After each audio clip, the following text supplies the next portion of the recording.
अस्सलाम वालेकुम students, I hope you people are doing good. As you know कि हम लोगों ने chapter number 17 biotechnology last lecture के अंदर कंप्लीट कर लिया था। So today we will start chapter number 12 coordination and control. हम लोगों ने इस चैप्टर को जो है वो स्किप किया था कि हम लोग इसको बाद में करेंगे because it was too lengthy. So today we will start this chapter. I hope you people are clear with the concepts and all the things we had discussed in biotechnology. So chapter number 12 coordination and control.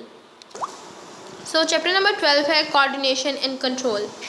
coordination का मतलब क्या है कि आपकी body के जितने भी organs हैं, जितने भी ऑर्गन सिस्टम हैं, लिविंग ऑर्गेनिजम्स की बात करें, मल्टी सेलुलर ऑर्गेनिजम्स की बात करें, तो वो कोऑर्डिनेटेड वे में वर्क करते हैं। ऐसा नहीं है कि एक सिस्टम जो अपनी मर्ज़ी से काम कर रहा है, दूसरा इंडिपेंडेंटली काम कर रहा है। अगर इंडिपेंडेंटली काम करेंगे तो आपकी बॉडी में कोऑर्डिनेशन नहीं होगी, आपकी बॉडी की नीड्स पूरी नहीं होंगी और आप सर्वाइव नहीं कर सकते। So coordination is compulsory. और नेक्स्ट है कंट्रोल। तो कंट्रोल का मतलब है कि इस कोऑर्डिनेशन को कंट्रोल कौन कर रहा है, आपकी बॉडी में जितनी मूवमेंट्स हो रही हैं, आपकी बॉडी में जितने फंक्शंस हो रहे हैं, जो कुछ भी हो रहा है उसको कंट्रोल कौन कर रहा है। So we will discuss coordination and control in this chapter. So अगर हम लोग लिविंग ऑर्गेनिजम्स की बात करें, जो मल्टी सेलुलर ऑर्गेनिजम्स हैं, तो उनकी बॉडी के अंदर ऑर्गन्स हैं, ऑर्गन सिस्टम्स हैं, टिश्यूज़ हैं, वो बेसिकली इंडिपेंडेंट वे में वर्क नहीं करते, वो एक दूसरे के साथ मिलकर काम करते हैं और इसी तरह बॉडी की जो नीड्स हैं उनको पूरा करते हैं, बॉडी के रिक्वायरमेंट्स को पूरा करते हैं। सो इट मीन कि every movement, every activity in your body is coordinated. So coordination basically एक ऑर्गेनिज्म को इस काबिल बनाती है कि वो अपनी इन्वायरमेंट में होने वाली चेंजेस, अपनी इन्वायरमेंट में होने वाली हैपनिंग्स को रिस्पॉन्ड कर सके। सबसे बेस्ट एग्जांपल कोऑर्डिनेशन की ये है when you are going to catch a ball.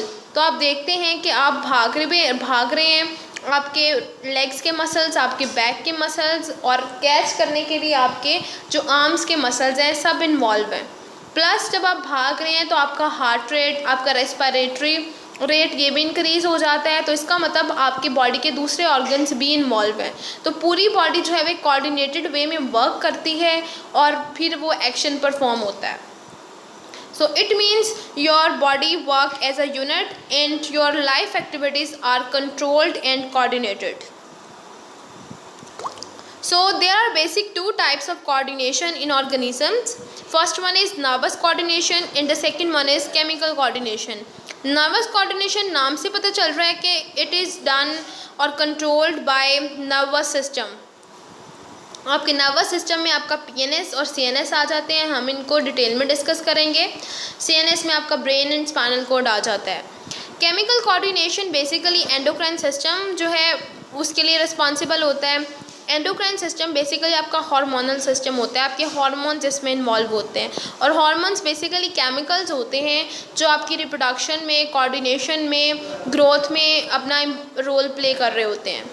Animals जो हैं उनमें नर्वस सिस्टम कोऑर्डिनेशन करवाता है और उसमें एंडोक्राइन सिस्टम भी कोऑर्डिनेशन करवाता है।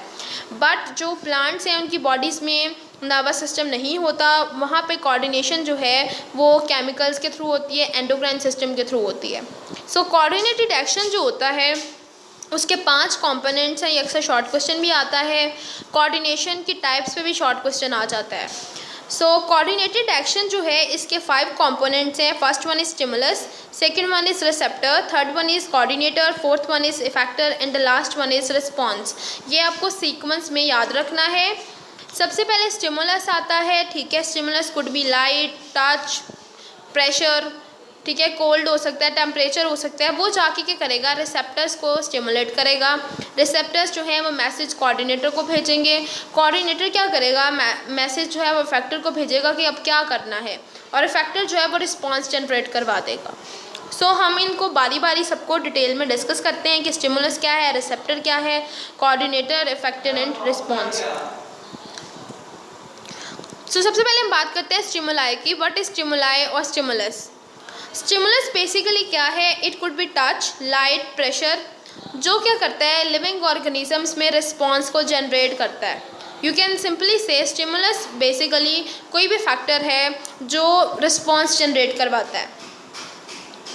It could be light, touch, ठीक है, टेम्परेचर, प्रेशर, कुछ भी हो सकता है। अब जो हमारे पास स्टिमुलस हैं ये इंटरनल भी हो सकते हैं, ये एक्सटर्नल भी हो सकते हैं।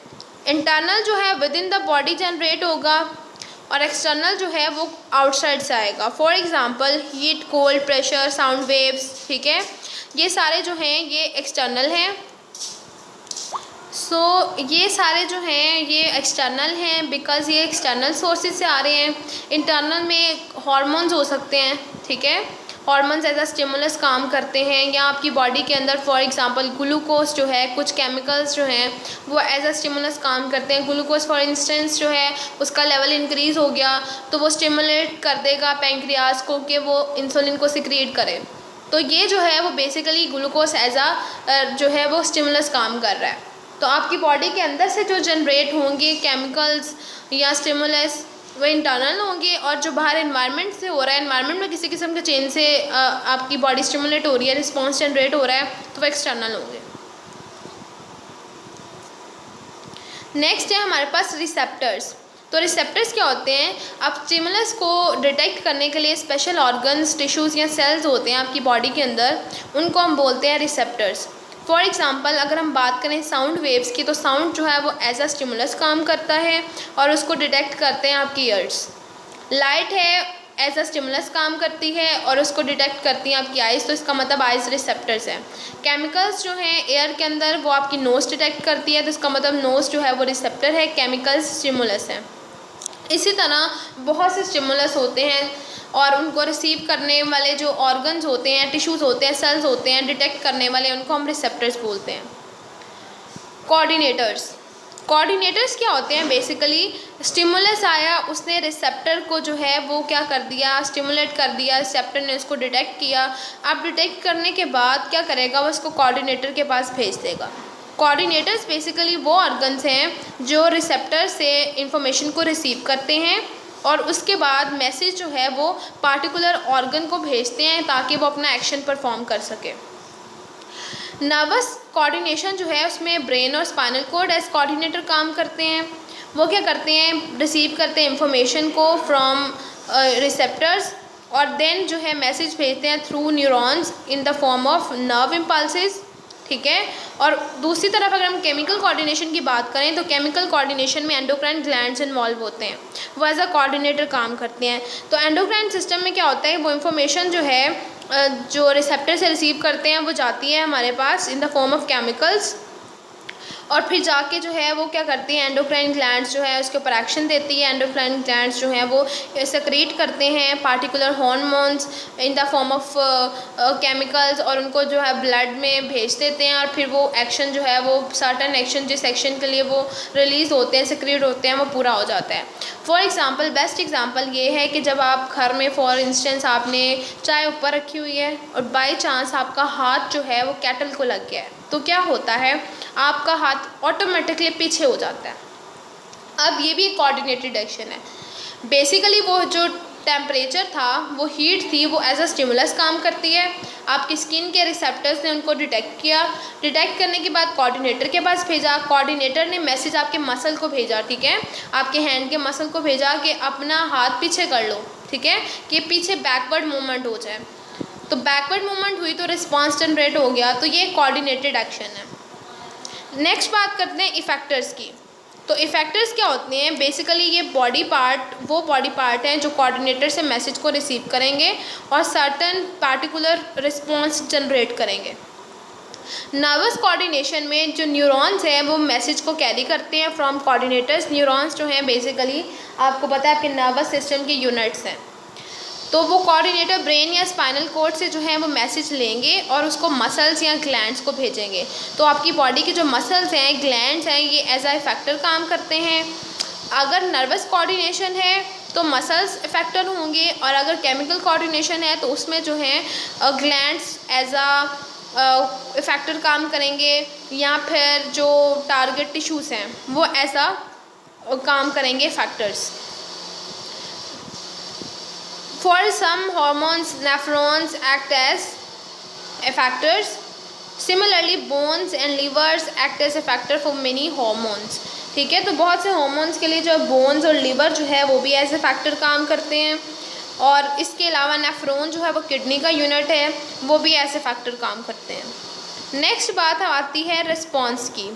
तो रिस्पॉन्स क्या है? जो कोऑर्डिनेटेड एक्शन के अंदर लास्ट वन है वो हमारे पास है रिस्पॉन्स। स्टिमुलस की वजह से रिसेप्टर ने आया, स्टिमुलस उसको रिसेप्टर ने डिटेक्ट किया, कोऑर्डिनेटर के पास भेजा, कोऑर्डिनेटर ने इफेक्टर को भेजा कि ये एक्शन कर दो, ठीक है। अब वो एक्शन जो हुआ है, परफॉर्म हुआ है, वो जो इफेक्टर ने एक्शन परफॉर्म किया है उसको हम बोलते हैं रिस्पॉन्स, ठीक है। फॉर एग्ज़ाम्पल जो हमने एग्जांपल की मैंने अभी बात की थी कि अगर कैटल को हाथ लगती है तो फ़ौरन हम लोग क्या करते हैं, उसको पुल कर लेते हैं away from that hot thing, from that cattle, ठीक है। तो वो बेसिकली रिस्पॉन्स था। अब अगर हम प्लांट्स की बात करें तो प्लांट्स में सनफ्लावर को आपने देखा होगा, ठीक है, वो लाइट के रिस्पॉन्स में मूव करता है, तो वो उसका रिस्पॉन्स है। लाइट एज अ स्टिमुलस है ये, और जो रिस्पॉन्स उसकी वजह से जनरेट हुआ है वो मूवमेंट है सनफ्लावर की। नर्वस कोऑर्डिनेशन जो है उसकी वजह से इमीडिएट रिस्पॉन्सेस जनरेट होते हैं। जैसे अभी मैंने बात की कि हम कैटल से फ़ौरन हाथ विद इन सेकेंड्स पीछे कर लेते हैं, तो क्योंकि ये नर्वस सिस्टम कंट्रोल कर रहा है इसी वजह से ये एक्शन बहुत फास्ट है। जो केमिकल कोऑर्डिनेशन होती है वो थोड़ी स्लो होती है और बट वो थोड़ी लॉन्ग लास्टिंग होती है। जो नर्वस है वो इमीडिएट होती है और फॉर शॉर्टर टाइम होती है, और जो केमिकल कोऑर्डिनेशन है वो स्लो है but for lasting, long lasting effect रखती है। उसकी रीज़न क्या है कि जो आपके केमिकल कोऑर्डिनेशन है उसमें केमिकल सिक्रीट हुए हैं। अब केमिकल्स जो हैं वो ज़्यादा देर तक आपकी बॉडी में रह रहे हैं, जब तक वो रहेंगे तब तक उनका इफ़ेक्ट रहेगा। अब वो क्योंकि केमिकल सिक्रीट होने में टाइम लगा है, उसके बाद उनके एक्शन में टाइम लगा है, तो वो स्लो प्रोसेस है, दैट्स वाई ये प्रोसेस थोड़ा स्लो है।